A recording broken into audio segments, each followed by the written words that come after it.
Vamos a iniciar nuestra enseñanza y déjenme, el título del mensaje de hoy es Ganemos la carrera. Fíjate, y a reserva de que lo veamos un poquito más a detalle, el hecho de que tú y yo, por gracia y misericordia del Señor, hayamos entendido nuestra posición y nuestra naturaleza pecaminosa comparado con la santidad de Dios, y que eso nos haya llevado en arrepentimiento y fe a reconocer a Jesucristo como Señor y como Salvador, no es un fin propiamente, hermanos. Es el inicio de una vida eterna con Jesucristo. Muchos volteamos atrás, es que yo era vicioso, yo era mal hablado, yo era. Eso ya quedó en el pasado. Todos aquellos que el Señor tuvo misericordia de nosotros, eso ya pasó.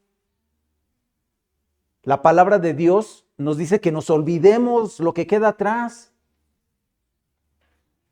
y que nos esforcemos, nos extendamos a lo que está en un presente y en un futuro.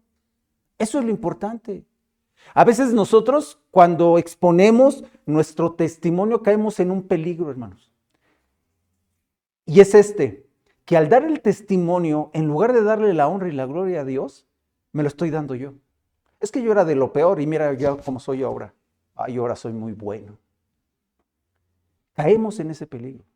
¿Y sabes qué? A la gente no le importa lo que yo soy o lo que yo fui. A la gente lo que le importa es saber quién es Jesucristo. Y muchas veces en ese entendimiento, y a lo mejor es sano, porque así nos enseñaron, pero en el momento en que pones tu vida como el punto principal de la conversión de alguien, así como decía, mira lo que hizo el Señor conmigo. Hermanos, la Biblia nos llama a que demos testimonio de Jesucristo. Está bien el testimonio de uno, está bien, es importante, pero eso no es lo relevante.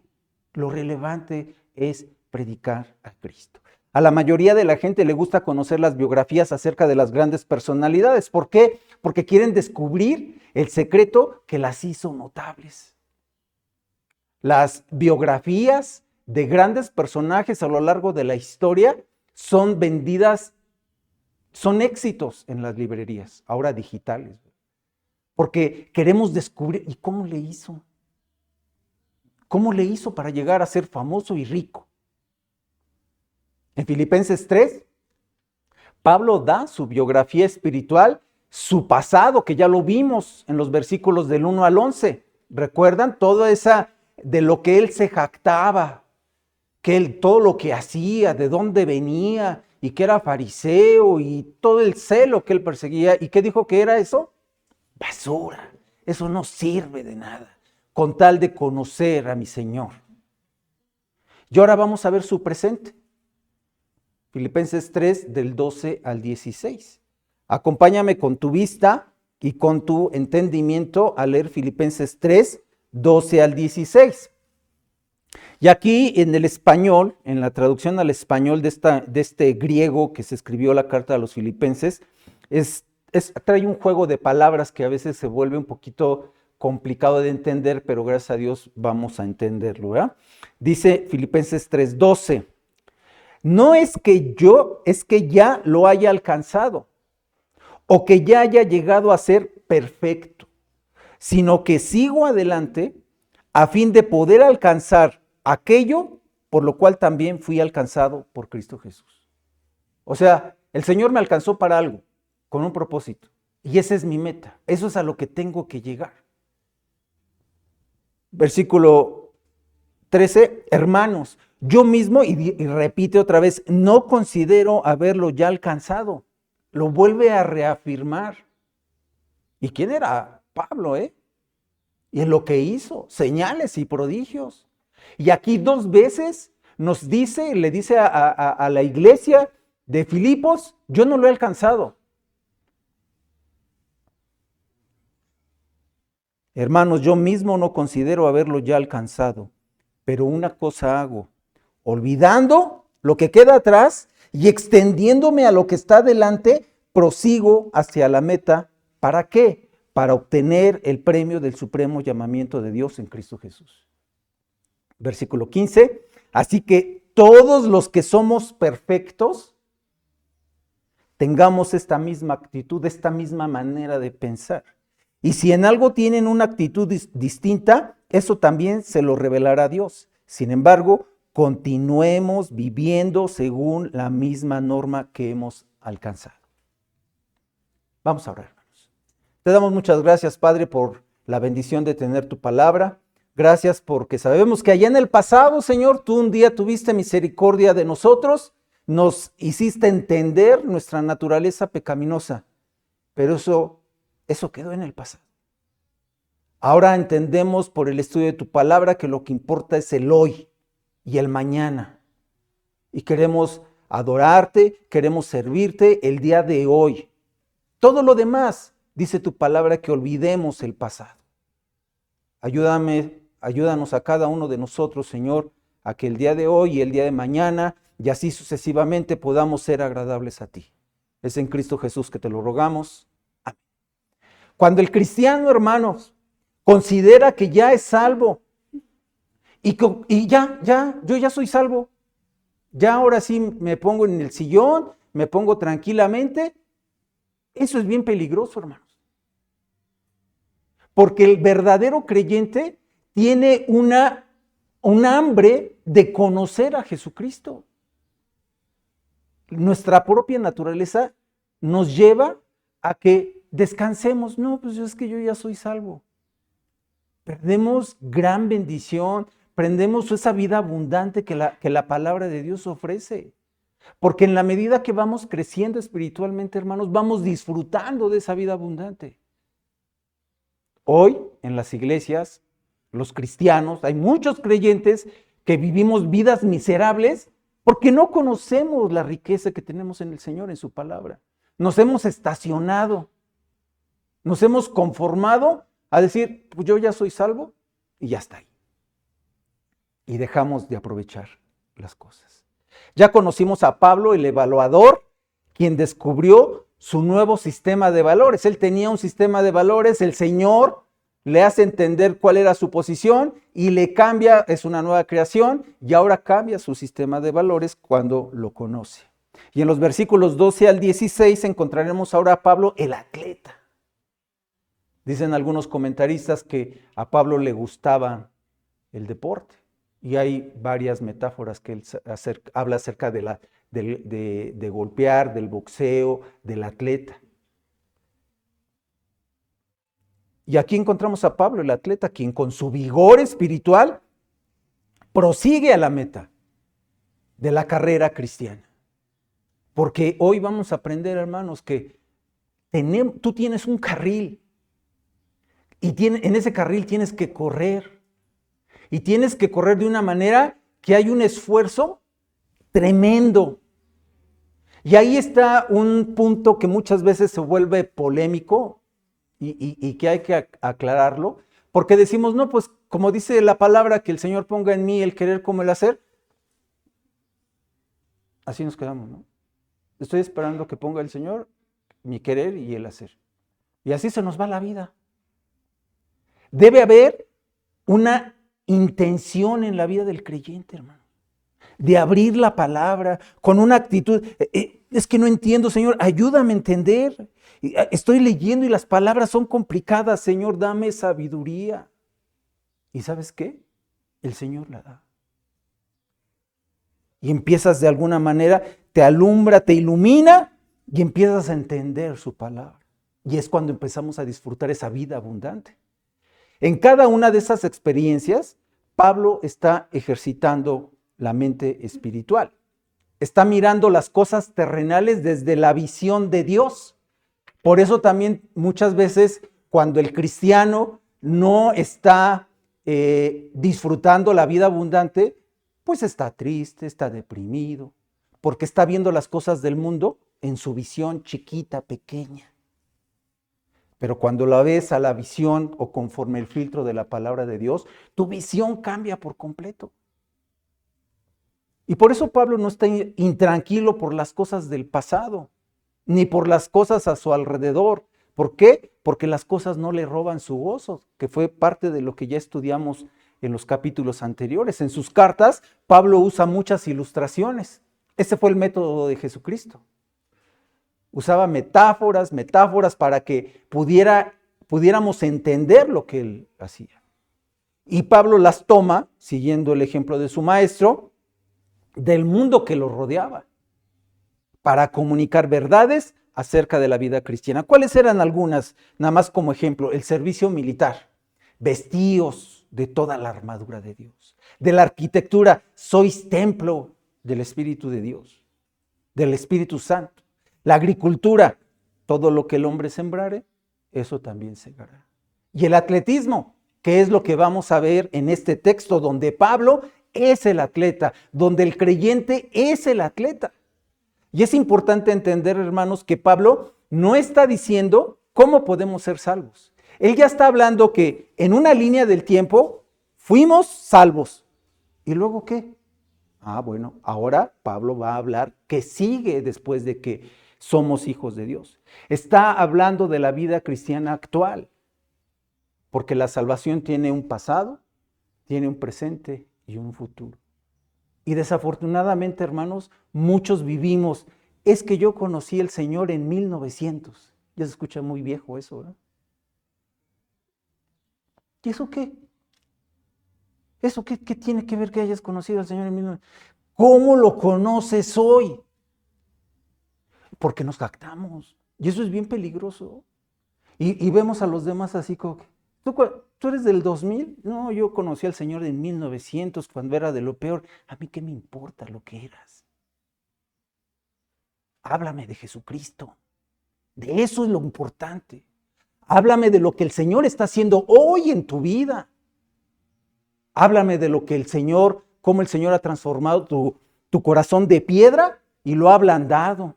Que tu rostro, el rostro del cristiano, es parte del testimonio. Y muchos de nosotros andamos con una cara, hermanos, que, híjole, no damos evidencia de eso. Pablo está hablando del presente.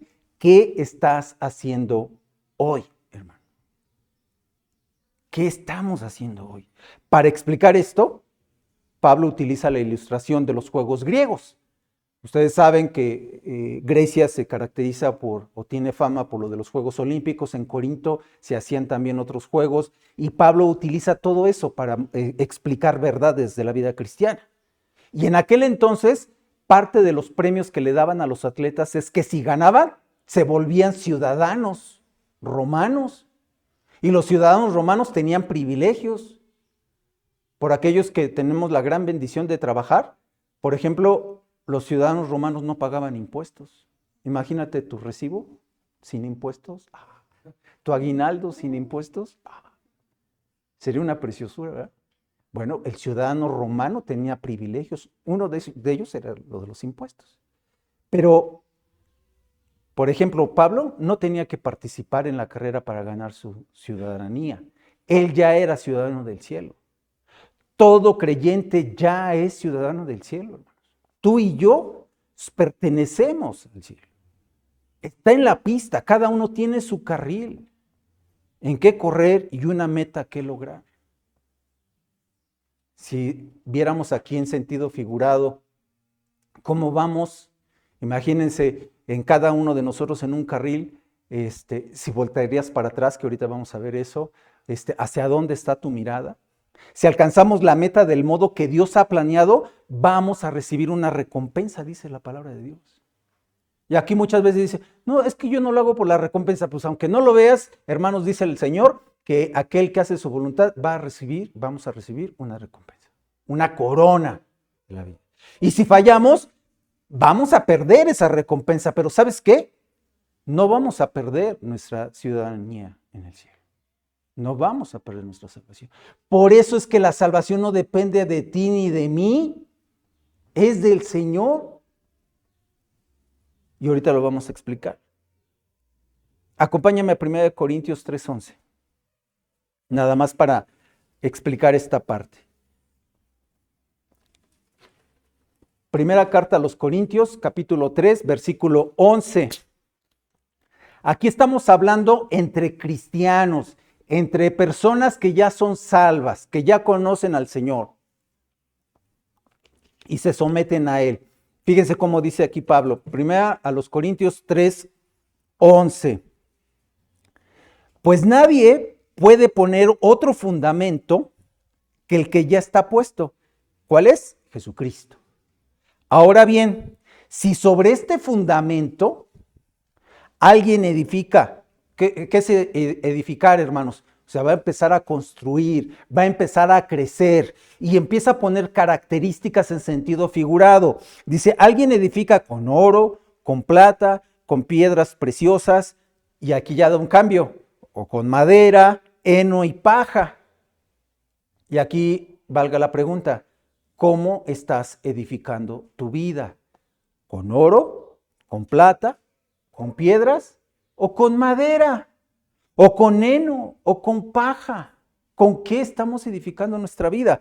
Dice el 13, la obra de cada uno será evidente porque el día la dará a conocer, pues con fuego será revelada. Híjole, Señor, es que yo estoy edificando con heno. El fuego, ¿qué le va a hacer el fuego? Ya estoy edificando con oro, Señor, muchas gracias. ¿Qué le va a hacer el fuego? El fuego mismo probará la calidad de la obra de cada uno. Hoy, hermano, tu obra en Cristo, ¿qué calidad tiene? ¿Va a pasar el fuego?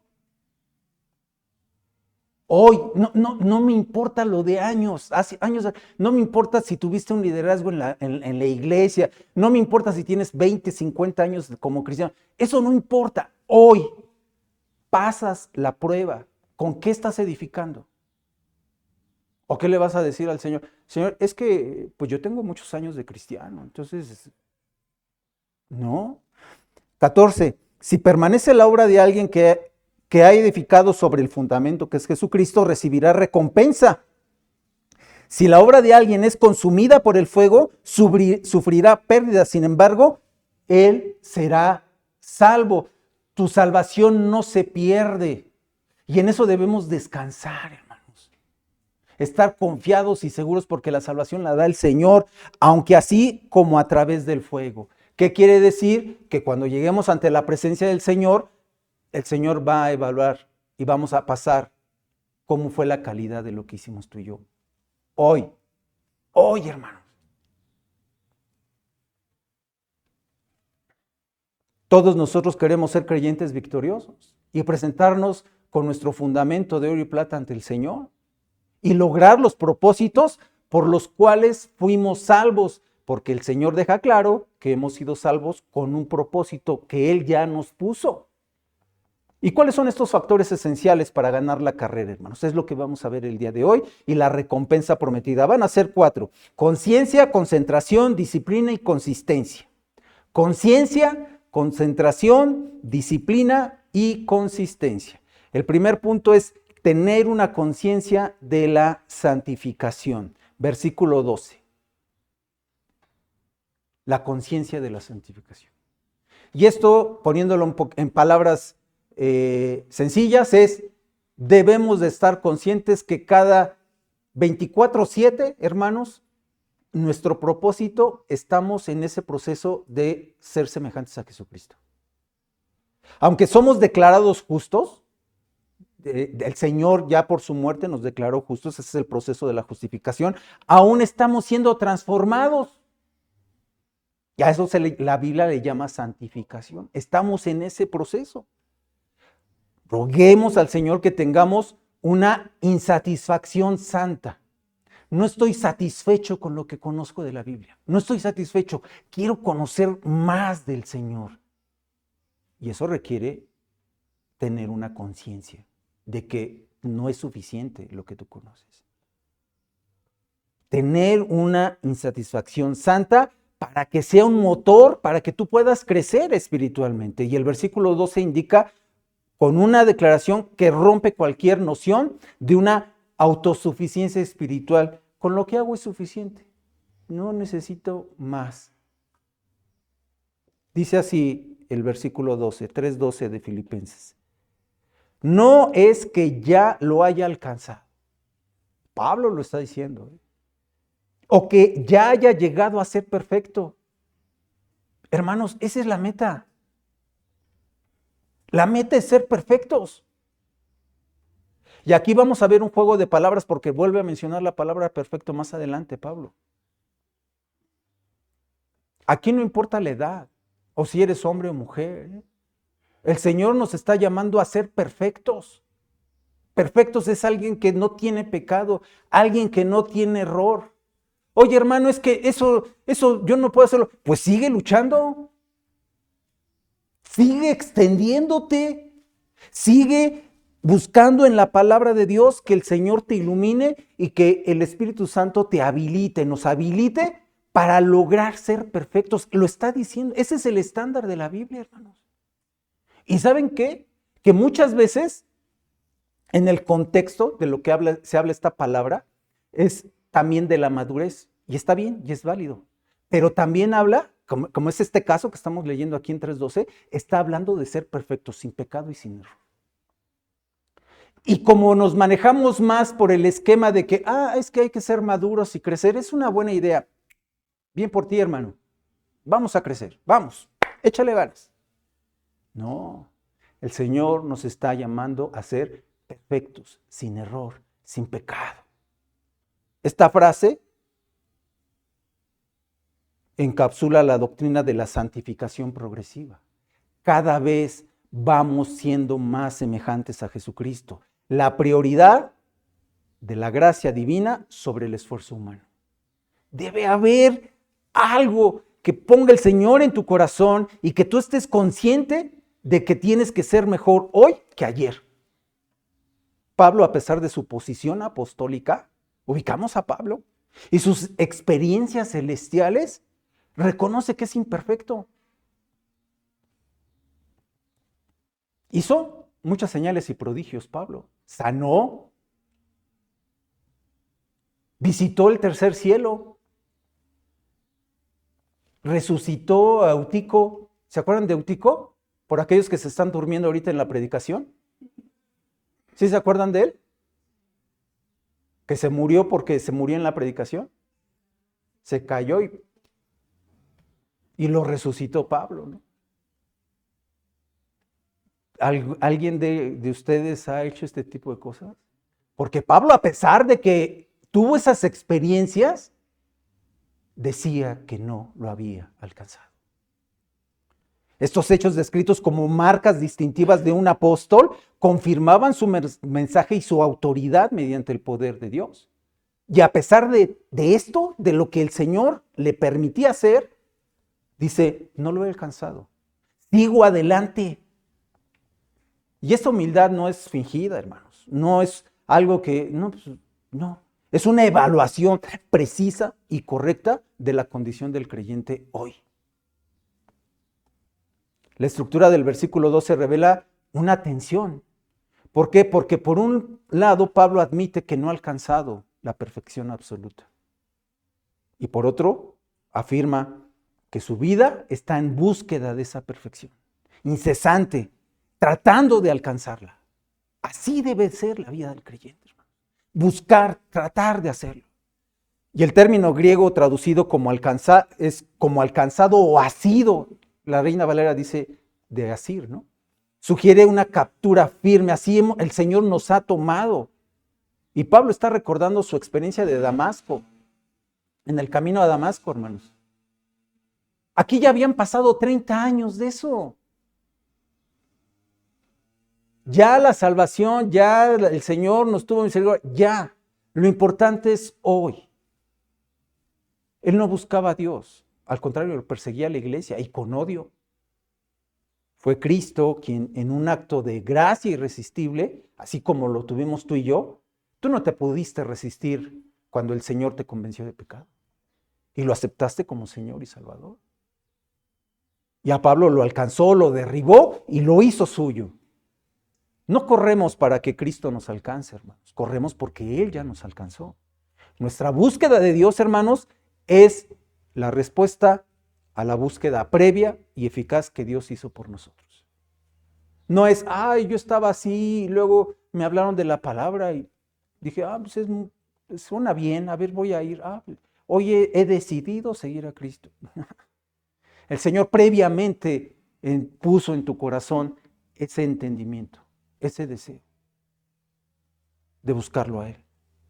Juan Calvino señala y dice que la piedad cristiana consiste en vivir conscientemente, que no se nos olvide cuando salgamos de aquí, hermanos, en la presencia de aquel que nos ha redimido, que nos ha rescatado, reconociendo que cada paso en la carrera es sostenido por su mano. Fin de la cita. Esta comprensión elimina cualquier orgullo que podamos tener tú y yo de que porque hemos hecho algo ahora que soy cristiano. Y eso por eso es lo peligroso de los testimonios. Que llegue el momento en que me jacto de lo que ya he logrado por el Espíritu Santo.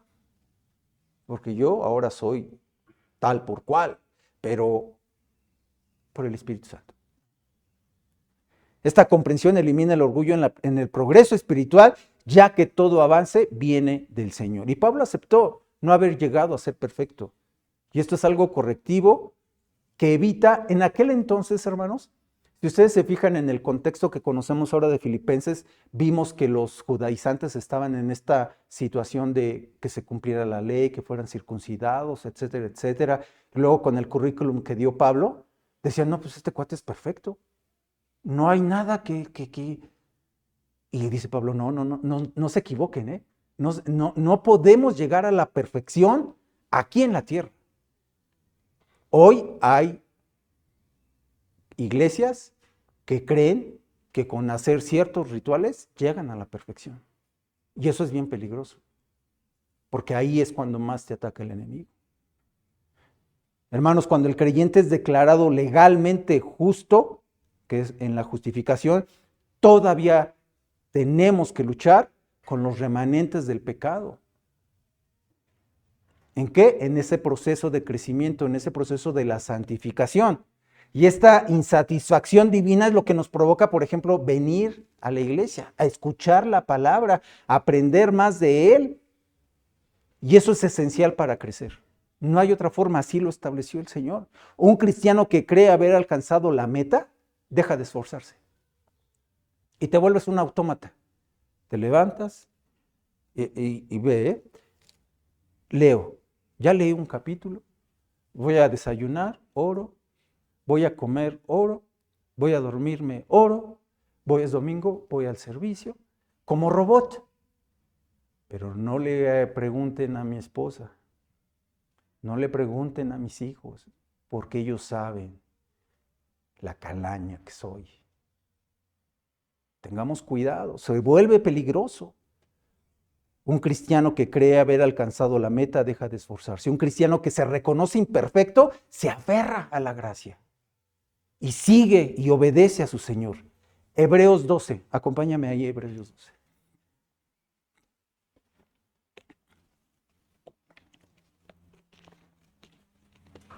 Hebreos 12:1 nos dice que corramos con paciencia. Estamos en un proceso. Que corramos con paciencia la carrera puesto los ojos en Jesús. Hebreos 1.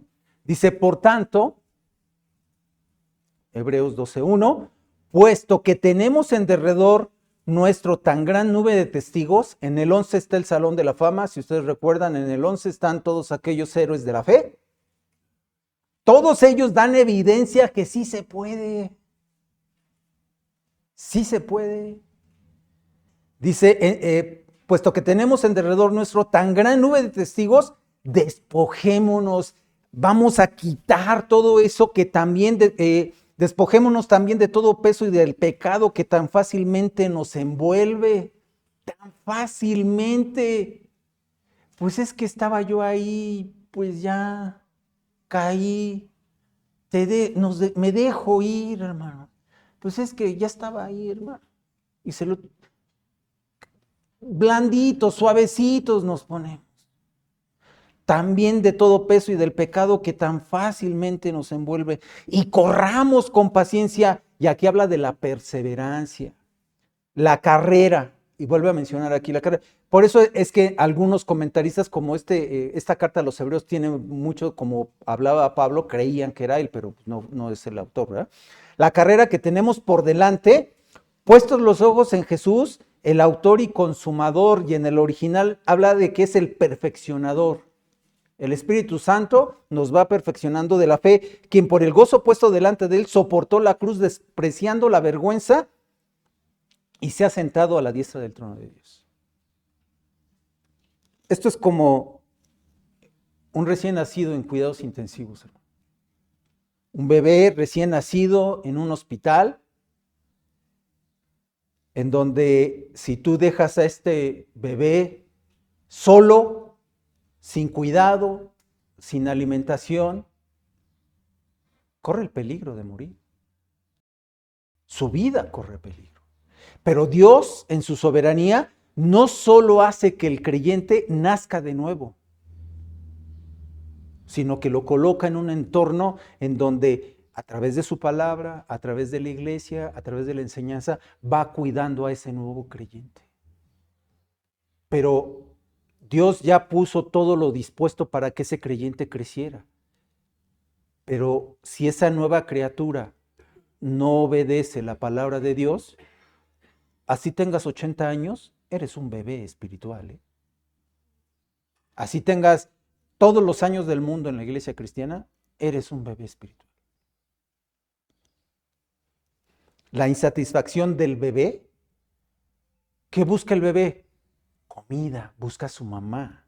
Es lo que lo impulsa a buscar el alimento que lo hará crecer. Igual pasa con el creyente que siente un hambre espiritual por no haber alcanzado la perfección. Es el que verdaderamente progresa hacia la madurez. Mis hermanos, la enseñanza de este versículo lleva al creyente a una transformación práctica. ¿En qué? En lo que le gusta, en lo que actúa, en su conducta, en su manera de pensar. No podemos seguir siendo iguales. Ya vimos que debemos de tener una conciencia en la santificación en el versículo 12. Ahora vamos a ver el versículo 13, que nos enseña a concentrarnos en la justicia de Cristo. La concentración del Evangelio, versículo 13. Dice Pablo aquí que una cosa hago en el enfoque fundamental del cristiano. Olvidar los méritos del pasado, que se vuelven legalistas, y los fracasos pasados, que se vuelven culpa, para mirar hacia adelante, mirar hacia la justicia de Cristo. Dice el versículo 13, hermanos, y aquí Pablo reluce su parte fraternal con esta iglesia, ¿verdad? Hermanos, yo mismo no considero, y lo vuelve a repetir, no considero haberlo ya alcanzado, pero una cosa hago, olvidando lo que queda atrás y extendiéndome a lo que está adelante. Son dos facetas del cristiano. Y algunos traemos ahí arrastrando nuestro pasado y nuestra culpa. Esta expresión de una cosa hago define la esencia de la vida centrada en el Evangelio. La vida cristiana no es una suma de intereses fragmentados. Aquí de vez en cuando hago cosas buenas. No. Es una insistencia santa y singular para darle honra y gloria a Jesucristo. Porque estoy centrado en la palabra. Cuando Pablo habla de olvidar lo que queda atrás, se refiere a una renuncia teológica. Y si nos ubiquemos a Pablo, ¿de qué se está olvidando? De todos sus logros que ya vimos hace 8 días, de todo su currículum. De eso ya no quiere saber nada. Y en el contexto previo de Filipenses 3, Pablo relató sus credenciales religiosas, su linaje, su celo, su irreprensibilidad según la ley. Al decir que olvida estas cosas, afirma que ya no confía en eso, ya no, sino ahora confía en su posición que tiene con el Señor. Mis hermanos, no podemos correr hacia Cristo si estamos cargados de que lo que estoy haciendo es lo que me hace valer como cristiano. El peso de mi propia justicia, de que yo me sienta bueno y que yo ya no necesito crecer, porque pues tantos años. Nunca, no importa la edad que tengas, hermano. La Biblia, el Señor te demanda seguir creciendo. Este olvido del que habla Pablo incluye fracasos y pecados pasados. ¿Qué hacía Pablo antes de Cristo? Mataba a cristianos. ¿Tú crees que en esa conciencia él pudo ser usado por el Espíritu Santo, como por ejemplo para escribir la carta a los filipenses? Él no pudo haberlo hecho. No, pues es que ¿cómo? Yo mejor aquí llego y me siento porque yo mataba a cristianos y aquí me quedo sentadito. ¿Eso hizo Pablo? No, no hizo eso. Fuera perseguidor, era un blasfemo, era un asesino. Si hubiera vivido con esa culpa, nunca habría tenido la libertad para servir al Señor. No importa lo que eras antes de Cristo, hermano. Lo que importa es lo que eres hoy, tu posición como creyente. Eso es lo que importa. La gracia de Dios es tan vasta que permite al creyente dejar atrás la parálisis de la vergüenza para abrazar la promesa del futuro. Lo que importa es lo que estás viviendo hoy con Jesús, porque el día de mañana vas a estar con Él en la eternidad. Matthew Henry comentó, y lo cito, que un corredor no mira hacia atrás para ver cuánto ha recorrido, sino hacia adelante para ver cuánto le falta para la meta. Fin de la cita. La palabra extendiéndome es una de las más gráficas del Nuevo Testamento. En el concepto del griego, hermanos, es el máximo esfuerzo que haces con tus músculos, con todo tu físico. Es un esfuerzo extremo de ser agradable a Jesucristo. Describe a un corredor en su sprint final, con los músculos tensos, con el torso inclinado hacia adelante y con los ojos fijos en la meta. Qué impresionante. ¿La vida del cristiano es aburrida? No, hermanos. Esta imagen contradice cualquier noción de pasividad espiritual. Hebreos 12:4. Fíjate la dimensión de la lucha, Hebreos 12:4. Porque aquí nos vamos a encontrar cómo es que la palabra de Dios pone su estándar. Hebreos 12:4. Dice, porque todavía en su lucha contra el pecado, ustedes no han resistido hasta el punto de derramar sangre. Y no los voy a meter en problemas que levantemos la mano quien ha derramado sangre por luchar contra el pecado. Porque nos ponemos blanditos, nos dejamos ir con el pecado. Y la palabra de Dios nos está llamando a luchar hasta derramar sangre con tal de vencer el pecado. El pastor R.C. Sproul enfatiza y dice, la vida cristiana requiere un esfuerzo real contra el mundo, la carne y el diablo. No es un soltar y dejar a Dios en un sentido de inactividad, sino un trabajar la salvación con temor y temblor. A eso se refiere la Biblia. Ocúpate de tu salvación. Así, con esfuerzo, con lucha, extiéndete. Porque es Dios quien produce el querer como el hacer. Ahí está esa combinación, esa sinergia. La sinergia es la unión entre el cristiano y el Señor a través de su Espíritu Santo habilitándote. La madurez se encuentra en este equilibrio, una esfuerzo exhaustiva que descansa plenamente en la gracia divina. 1 Corintios 9, hermanos. Dice la palabra de Dios que corramos de tal manera que se obtenga el premio, disciplinando el cuerpo. Primera carta a los Corintios, capítulo 9, versículo 24, dice, y empieza con una pregunta, el versículo 24, ¿no saben que los que corren en el estadio, por eso a Pablo le gustaban los deportes, seguramente era de los que el domingo por la tarde se sentaba a ver el americano, ¿no? No, le gustaba el deporte, ¿no? ¿No saben que los que corren en el estadio, todos en verdad corren, pero solo uno obtiene el premio? corran de tal modo que ganen. O sea, nos está diciendo que nos esforcemos, hermano. Vas a ver así, ¿no? No, está diciendo esfuerzo. 25, y todo el que compite en los juegos se abstiene de todo. Ellos lo hacen para recibir una corona corruptible, pero nosotros una incorruptible. Por tanto, y entonces, hermanos, yo de esta manera corro, no como sin tener meta, de esta manera peleo, no como dando golpes al aire, sino que golpeo mi cuerpo y lo hago mi esclavo, no sea que habiendo predicado a otros, yo mismo sea descalificado. Porque estoy pensando en el pasado, mis logros pasados. Mi hermano, mi hermana, no me importa tu pasado, me importa lo que Jesucristo está haciendo hoy en tu vida.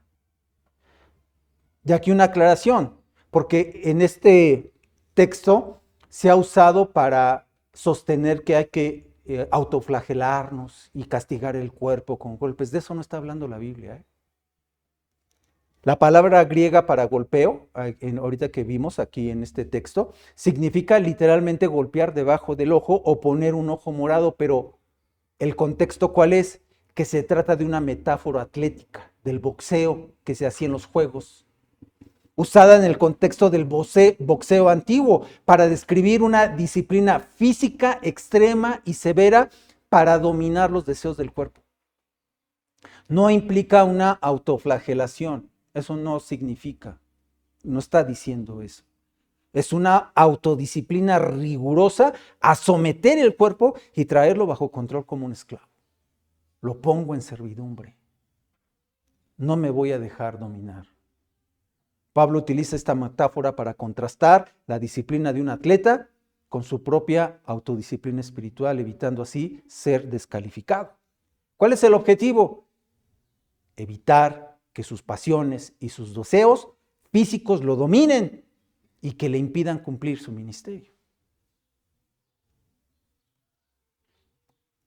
Cultivemos, hermanos, una insatisfacción santa.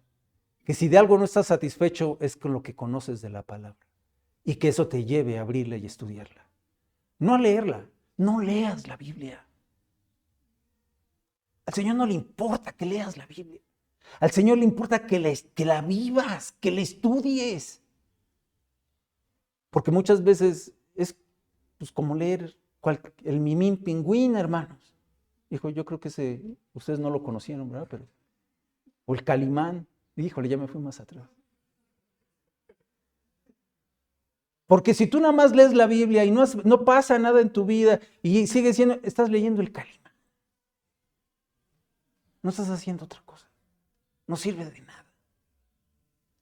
El creyente debe examinar si ha caído en la complacencia espiritual, la comodidad con el pecado remanente o la satisfacción con un nivel básico de conocimiento.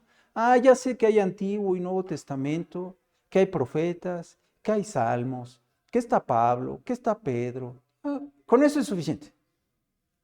Debemos pedir a Dios que reavive en nosotros, hermanos, el deseo de conocer a Cristo por encima de todo lo demás. La verdadera felicidad no se encuentra en el descanso de los logros pasados, sino en el movimiento, en el crecimiento hacia la plenitud de Dios.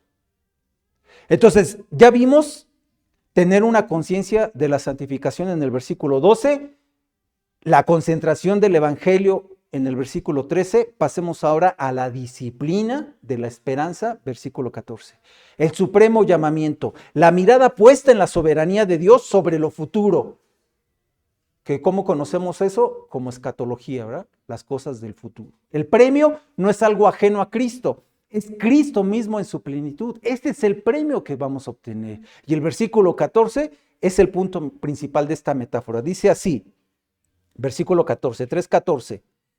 Prosigo a la meta para obtener el premio del supremo llamamiento de Dios en Cristo Jesús. Y aquí se revela el motivo. ¿Todo esto cuál es? ¿O para qué es? No es para evitar el infierno. A ver, mis hermanos, muchas veces en ese proceso de enseñanza decimos, y ya no te vas a ir al infierno, vas a ser salvo y te vas a ir al cielo con una vida eterna. El objetivo es que tú y yo seamos semejantes a Cristo.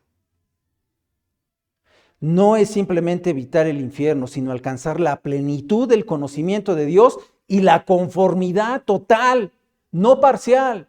No nos espantemos con la palabra, es que yo no puedo ser perfecto. Claro, lucha hasta la sangre para ser semejante a Jesucristo. Pues por eso no lo somos, no puedo.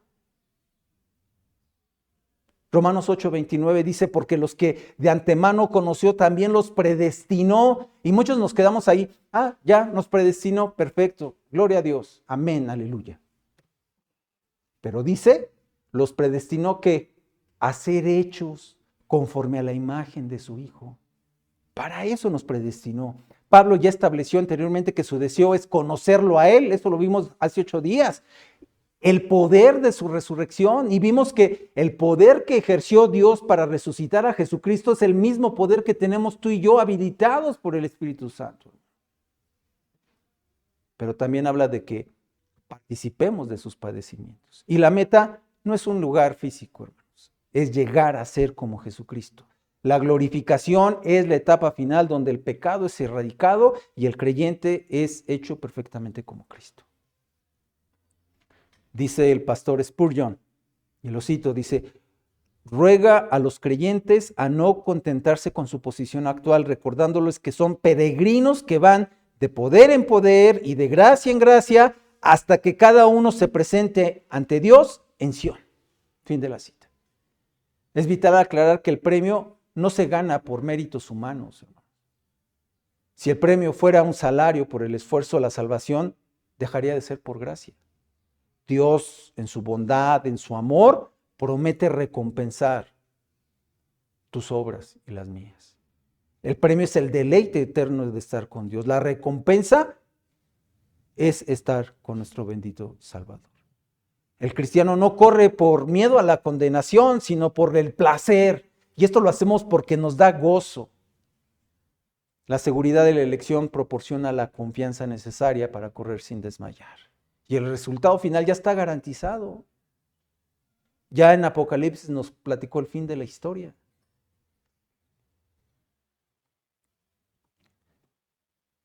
La persecución de la meta requiere disciplina, hermano. No hay otra. Y eso nos habilita el Espíritu Santo. Implica el uso diligente de los medios de la gracia, que el Señor acomoda todo, ¿verdad? Eso lo vimos hoy.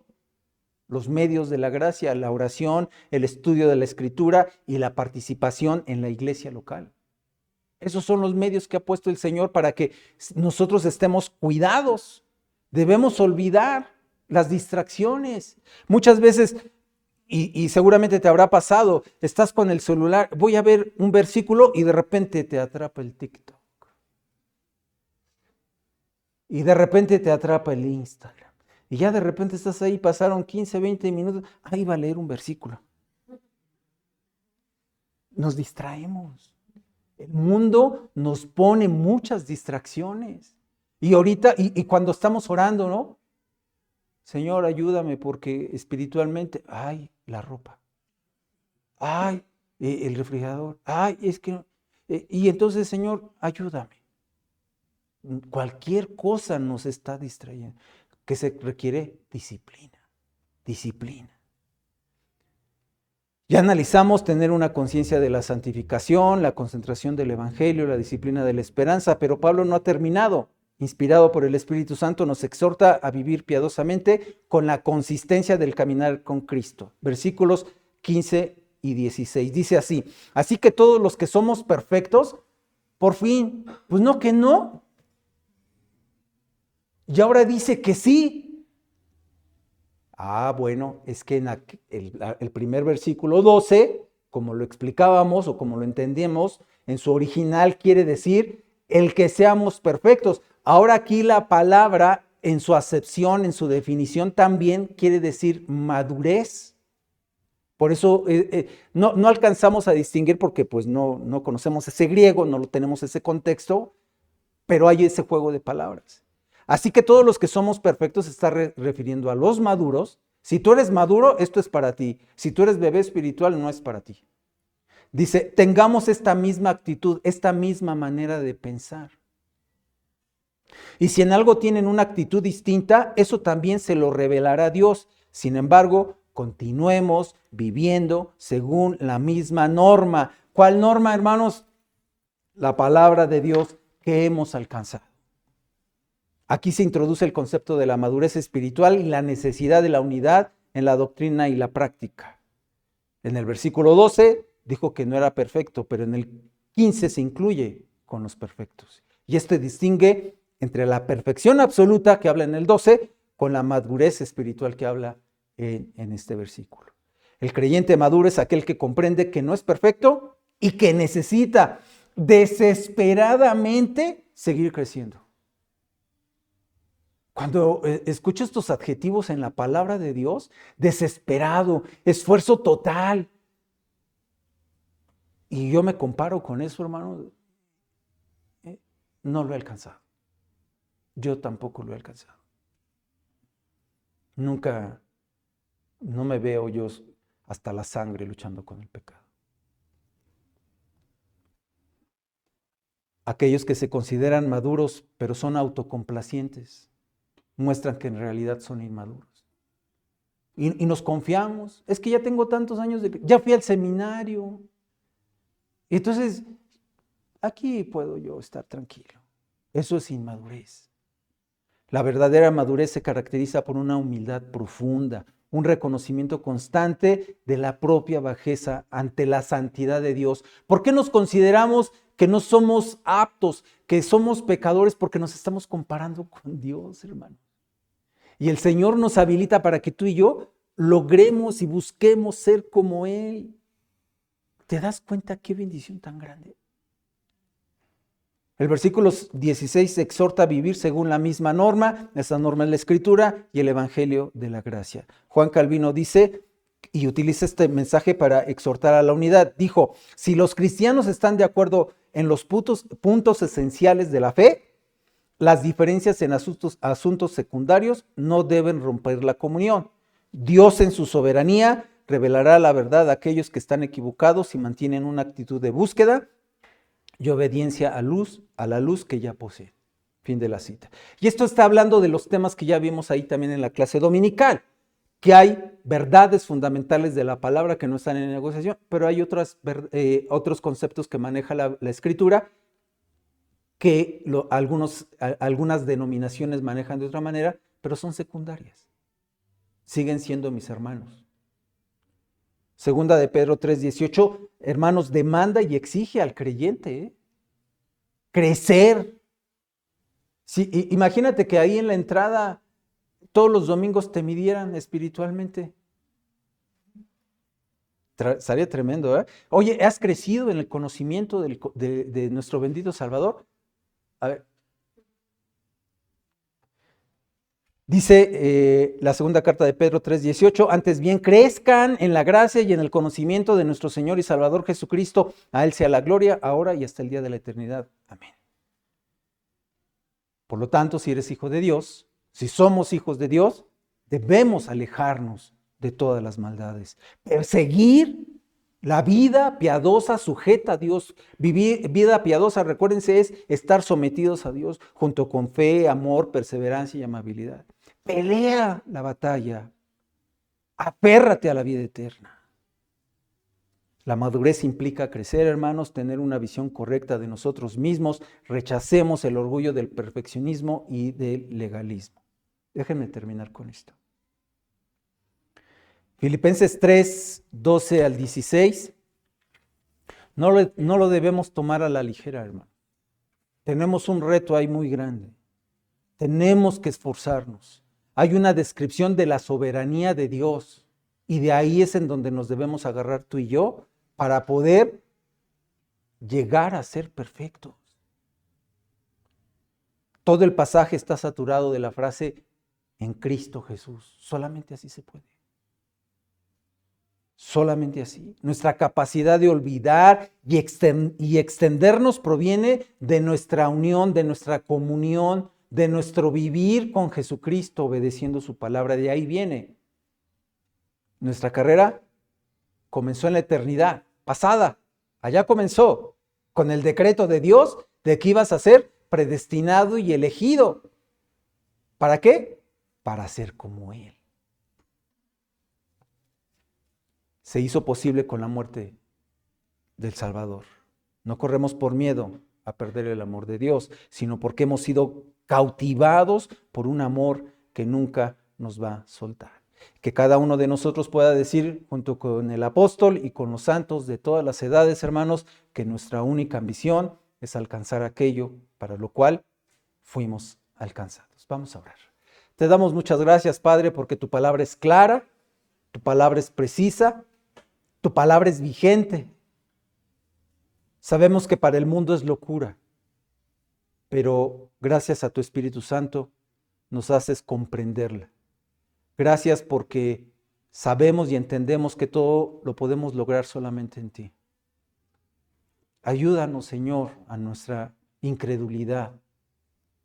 No permitas que nos acomodemos. No permitas, Señor, que nos sintamos satisfechos con lo que conocemos de ti. Pon en nuestro corazón el hambre de ser semejantes a ti. Es en Cristo Jesús que te lo rogamos. Amén.